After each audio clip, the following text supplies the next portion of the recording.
आज मु आपण मानक पई नै एसची भेंडीर गोटे सुपर टेस्टी आमी तरकारी जोंटा देखला मात्र कहबे वाह आज परफेक्ट भेंडीर तरकारी टी मिली गला भात सहित खाइबा पई।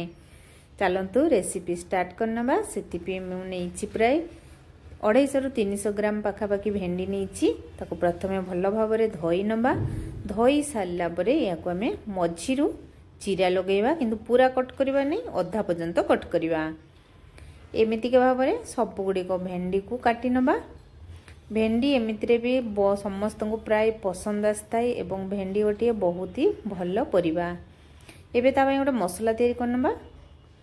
गोटे स्पून नेली जीरा, 2 स्पून नौची मु सोरिष एवं 2-3 लंका देकी याको गोटे भल भाव में पेस्ट बनै नबा। प्रथमे एबे चलंदु कढ़ाई बसै नबा। कढ़ाई रे 2 स्पून तेल देदेली एवं जो भेंडी को आमे काटिकी रखिथिले एबे भेंडी को पकेइकी ऊपर टिके लूण एवं हळदी गुंड दे दबा एवं याको एबे भाजी नबा। भेंडी को घोड़ेइकी 5 मिनिट पय भाजी नबा, ताले एटा भलो भाव रे सिझी मथि जिवो। देखंतु भेंडी हमर भजा पूरा हे गलानी। एबे भेंडी को आमे बाहर करनबा।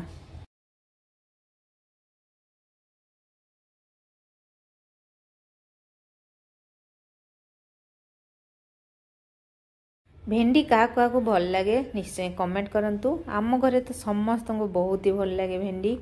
से कड़े एबे मु देदेली अल्प टिके तेल, से दे दूची 1 स्पून पंचफुटण, 2टी सुखिला लंका एवं किछि भृसंग पत्र, ता सहित 8-10 कला रसुण को छेचिकी नेछि ताकू मध्य दे दबा। रसुण अल्प टिके हे गला परे सेथिरे दे दबा जो बाटी के हमें मसला रखथिले ना सोरिषर मसलाटा, से मसलाटा को दे दबा। उपरू अल्प टिके हळदी गुंड, लंका गुंड मध्य दे दोछि एवं मसला टी को एबे टिके भाजी नबा भल भाव में। बेसी समय सोरिष मसला को आम भाजबा नहीं, सोरिष मसला बेसी समय भाजिले पिता लगिताए। एबे एथिरे मु दे दोछि पानी। जो ग्राइंडिंग जार सोरिष सो थिला सेटा को मु धोईकी दे देली पानी। एबे टिके फुटिबा आरंभ कला परे एथिरे मु दे दोछि आंबुल, 2टी आंबुल को दे दोछि एवं ता पानी मध्य दे दोछि। सेतिरे आंबुल टी को मु टिके बतुरैकी रखिथिली, ताले एटा सहजरे जल्दी टिके खट्टा हे जिवो हमर। एवं ता सहित स्वाद अनुसार लूण मध्य दे दोछि।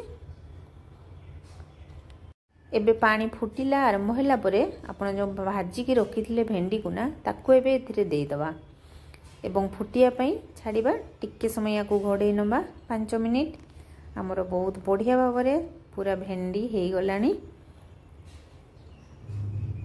एते सुंदर देखा होची देखंतु। याको भात सहित खाइबे मजा आसीबो पूरा। ऊपर 1 स्पून दे देली मु, 1 स्पून दे देली चीनी, ताले खट्टा मोटा मीठा लागिबो आपनकर एई भेंडीर आज तरकारीटी। तो खट्टा मीठा भेंडीर तरकारीटी को एमिति बनांतु, समस्त को निश्चय पसंद आसीबो। एवं आपन को जदि रेसिपीटी पसंद आसताए प्लीज लाइक कर देबे एवं जदि भल लागिछि रेसिपी अन्य मानक सहित मध्य शेयर करनेबे। आज पई रोजी पुणी देखा बा अन्य एक वीडियो रे। Bye bye.